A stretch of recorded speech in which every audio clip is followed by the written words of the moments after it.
Zap Crypto. Tous les jours, toute l'actu crypto au même endroit. Et pour me soutenir, abonne-toi et active la cloche pour ne pas manquer le prochain Zap Crypto. Le social index qui est toujours à fond sur Up, le crypto fear and greed à 23 dans la peur et voire l'extrême peur quand on clique directement sur cet indicateur puisqu'elle est normalement plutôt à 25 que 20. Dans tous les cas, par rapport au domaine macro et de ce qui est en train de se dérouler d'un point de vue mondial. On n'a toujours pas de désescalade par rapport au conflit. On a les commodités, que ça soit les céréales, le pétrole, et on va y venir dans un instant, les métaux précieux qui continuent de monter et dans des proportions relativement fortes. Donc j'ai pu constater hier au travers d'un tweet également que le CAC 40 et le DAX cette semaine, d'un point de vue de la zone Europe, se sont complètement cassés la gueule aussi avec des bougies qui sont vraiment violentes là pour le coup. On regardera ça dans un instant aussi. Donc continuons de faire le dos rond. Là, je veux dire, à court terme, ça sert à rien d'arriver avec son petit bâton et de dire je me mets en travers du rouleau compresseur. Là, voilà, pour ce qui est des marchés, en tout cas de ce qu'on peut observer, à court terme, il faut continuer absolument de faire le dos rond le temps que la tempête passe. Et on est obligé en ce moment de subir aussi un peu. Bon, maintenant, marché de merde.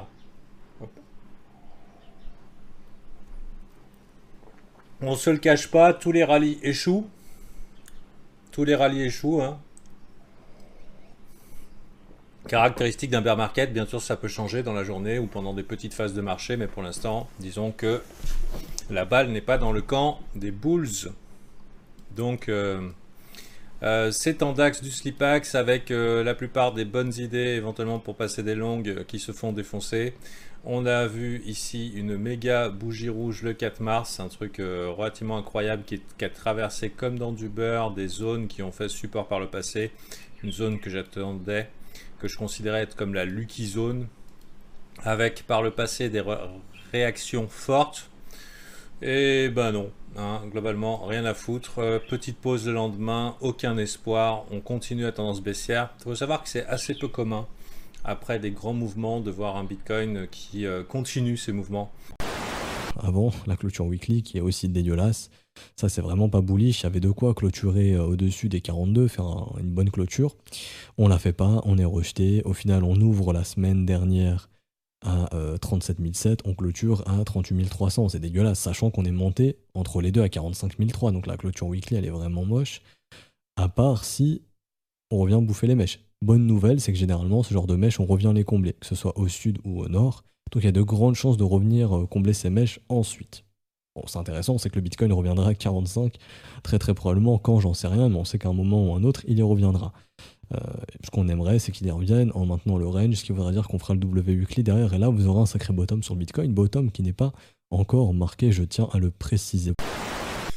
Comprenez ici qu'on est dans un contexte très inflationniste au niveau fonda, et que, bien entendu, l'inflation a été commencée par l'impression monétaire. On a essayé de sauver les acteurs financiers de cette crise qui était le Covid. On les a plus que sauvés puisqu'ils ont fait plus 70% derrière. On est allé peut-être un petit peu trop loin et par avarice et par gourmandise. Le problème, si vous voulez, et je reviens à 1971, c'est si jamais je vous donne une planche à billets et que je la mets dans votre salon et que je vous dis surtout t'y touches mais pas trop. Tu peux te sortir allez 1000, 1500 dollars comme ça 3-4 fois par mois, mais n'y va pas par paquet de 12, sinon il va y avoir un problème. Vous allez peut-être suivre la règle, je vous l'ai donné, vous allez peut-être suivre la règle, mais qu'est-ce qui va en être de vos enfants? Est-ce que vos enfants, quand vous leur aurez dit, c'est un petit peu le téléphone arabe, c'est-à-dire je voyais papa qui imprimait des billets tous les 2 jours, et du coup, peut-être que vos enfants vont pouvoir en abuser, et c'est la perte un petit peu de la règle ici qui s'applique, et c'est-à-dire qu'en termes d'impression monétaire, on atteint là ici des sommets, et ce sont ces sommets-là pour lesquels Bitcoin a été créé. Il faut comprendre que Bitcoin a été créé suite à la crise de 2008, exactement sur ces fondamentaux qui sont de dire Bitcoin, actuellement il y en a 18 millions, 19 peut-être, il y en aura 21 millions à la fin et c'est tout. Ensuite, autre indicateur là intéressant graphiquement que j'avais déjà montré il y a quelques semaines et qui est de retour, c'est la dormance. Je sais pas comment ils appellent ça exactement. Ça s'appelle la Bitcoin Entity Adjusted Dominance Flow. En gros, ça représente le nombre de Bitcoin qui dorment sur le marché. Donc, c'est-à-dire le nombre de Bitcoin qui sont holdés, en fait, si vous voulez, les holders. Et quand en général on fait un pic vers le bas au niveau du vert, ça veut dire qu'il y a une grosse accumulation des holders par rapport au nombre de Bitcoin. Et donc, on a plus les Bitcoin qui sont en train de passer des mains faibles aux mains fortes, ce qui est très intéressant parce qu'en général quand on a les mains faibles qui revendent pour que du coup les mains fortes rachètent les baleines, en général c'est souvent sur les phases de marché très très baissières. Et inversement, quand on fait des pics de cet indicateur, ça veut dire que les mains faibles sont en train de racheter les bitcoins des mains fortes, ce qui est pas bon signe en général. Et on le voit très bien au niveau du graphique. Vous voyez, quand le graphique fait un pic, les mains faibles hop rachètent les bitcoins des mains fortes. Donc les mains fortes, c'est-à-dire les baleines en règle générale vont du coup revendre leurs bitcoins pour cash out et les donner du coup mains faibles. Et on le voit très bien les pics à chaque fois, hop, en haut du bull run, pareil pour 2017, pareil pour mai et aussi au niveau de juin 2019, on avait fait à chaque fois des pics. Et inversement, du coup, au niveau de la baisse, ce qui est intéressant, c'est que vous voyez, on avait eu un pic là au début en 2012, pareil pour le market 2015, un autre pour 2018 et du coup un autre pour le Corona. Et là, on a fait un qui pile venu tester, donc on n'est pas vraiment rentré dedans au niveau de cet été 2021. Et là, par contre, on est bien rentré dedans. Et ce qui est intéressant avec cet indicateur, c'est que vous voyez, il est venu voilà, une fois, deux fois, trois fois, quatre fois dans l'histoire du Bitcoin. Et à chaque fois, c'était plutôt les bons points. Donc c'est un indicateur voilà, intéressant à suivre. Encore une fois, attention à prendre avec des pincettes parce que vous avez d'autres indicateurs qui vont aussi vous dire le contraire. Alors, globalement, qu'est-ce qu'on a? On a un graphique qui est un graphique de range, c'est-à-dire que c'est un graphique extrêmement neutre. Il est fait de façon à ce que la majorité de gens soient piégés et finalement, on a ce range, on va dire, qui est compris entre 35, 33 et 44. Donc c'est un range massif. Les ordres book sont hyper vides au nord. Donc, autre interprétation, logiquement, c'est que les gens ont vendu en fait. Les gens ont vendu et qu'ils attendent plus bas, tout simplement. Et que là, on est en train d'exécuter le dernier supply qui attend au nord pour préparer le champ libre, probablement un short squeeze. Encore une fois, c'est une interprétation. Maintenant, si le monde macroéconomique part en couille et que, bon, c'est du terme que j'ai utilisé, et que voilà, le S&P 500 dégringole, tout dégringole, que le dollar explose, que le pétrole explose, que l'or explose, bon, bah, à ce moment-là, les cryptos, faudra pas se leurrer et on se mangera un dip. Mais ici, en termes d'order flow pur, quelque chose me fait dire que c'est peut-être plus rentable d'aller au nord, pourquoi pas. C'est peut-être plutôt rentable. Pas à l'instant T, pas sur du court terme, mais peut-être, voilà, au cours du printemps, un petit rallye qui permettra d'aller chasser les shorts parce que ça doit pas coûter énormément de pognon et c'est un move assez rentable pour des market makers de faire ça. Et moi, je vois exactement la même chose sur une forme de capitulation extrême. Ça veut dire un impact massif de vendeurs à découvert et de vendeurs tout court dans une forme de capitulation. Et on voit sur Glassnode, je fais un tout petit parallèle, mais on voit que les gens recommencent entre guillemets à vendre à perte actuellement sur un bas de range. Bah, si les gens achètent sur un haut de range et qui voient malheureusement que leur capital ou leur compte sur Bitcoin commence à faire moins 5%, moins 7%, moins 12%, moins 17%. Souvent, les jeunes arrivés sur les marchés, on ne connaît pas les structures, c'est normal. Donc, on a tendance à vendre dans les bas de range. Et puis, on voit le Bitcoin remonter à ce moment-là. Je vous fais la petite démonstration. Donc, j'achète ici en haut de range parce que je vois du bleu, donc c'est génial. Et puis, je vends en fait parce que je vois du rouge, donc je vends dans un bas de range. Et puis, je vois le Bitcoin remonter, donc je rachète dans un haut de range. Et puis, finalement, non, c'était un fake out. Et puis, je revends dans un bas de range. Et en fait, vous tuez votre capital à faire ça. Si vous êtes entièrement débutant, si vous souhaitez apprendre le trading, etc., faites-le, mais de façon à ne pas risquer votre argent. Tout simplement parce que ce type de conditions de marché féroce est fait pour prendre votre argent. Parlons maintenant des éléments qui pourraient booster l'adoption des crypto-monnaies avec le constructeur de smartphones HTC qui annonce le futur lancement du premier smartphone conçu spécialement pour le métaverse. Leur téléphone est prévu pour avril 2022 et les seules informations dévoilées sur l'appareil est qu'il devrait intégrer des fonctionnalités exclusives dédiées aux univers numériques et il sera optimisé pour afficher les applications en réalité virtuelle et augmentée. Et pour le moment, on ne sait pas si le portable sera lancé en Europe, mais comptez sur moi pour vous tenir au courant quand l'entreprise nous donnera plus d'informations.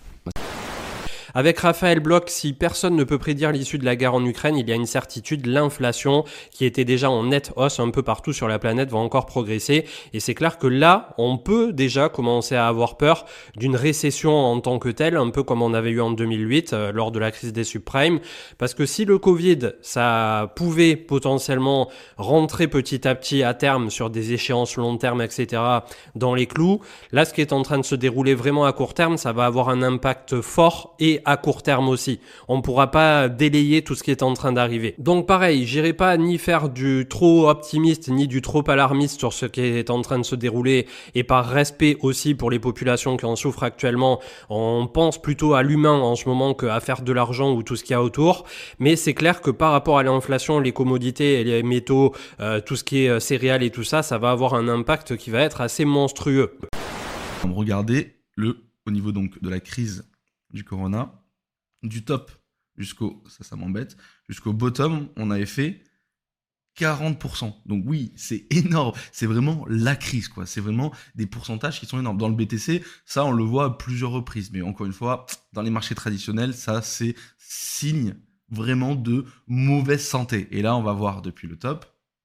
Donc si on part depuis le top jusqu'au 0,618, hop, ici, ça fait 31%, et au 0,786, 40%. Donc ça ferait exactement la même baisse. Donc là, si on dézoomerait, ça ferait quelque chose de ce style.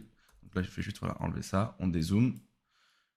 Hop, grosse chute de 40%, on re-explose, chute de 40%. Et après, si on arrive à récupérer, on réussira, les gars, on réussira. Je pense pas que demain, voilà, ça soit la fin du monde non plus. Mais voilà, si on vient ici, c'est pas très grave. Le tout, c'est de faire exactement les mêmes patterns, là, comme vous voyez, le gros W, et pour reprendre une tendance haussière. Un petit peu d'analyse technique. Dégueulasse. Une mèche de l'enfer. Tout le travail des boules ravalé. Donc ce qui aurait pu être avec le premier jour de la semaine un weekly W, c'est soldé par une réjection de l'enfer. Donc pas cool. Si on considère le croisement des EMA qui donc n'aura pas lieu, c'est une vilaine réjection et confirmation de tendance baissière. On est loin d'un retournement du croisement des EMA.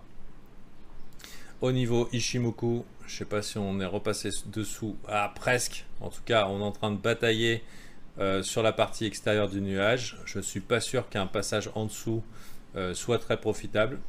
Et au niveau monthly,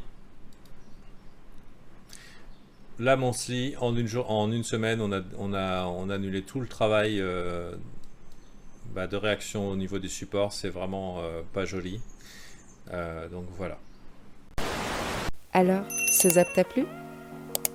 Dis-moi en commentaire quelle est l'actu qui t'a le plus intéressé. Et si tu as manqué les actus d'hier, retrouve juste ici le zap crypto de la veille.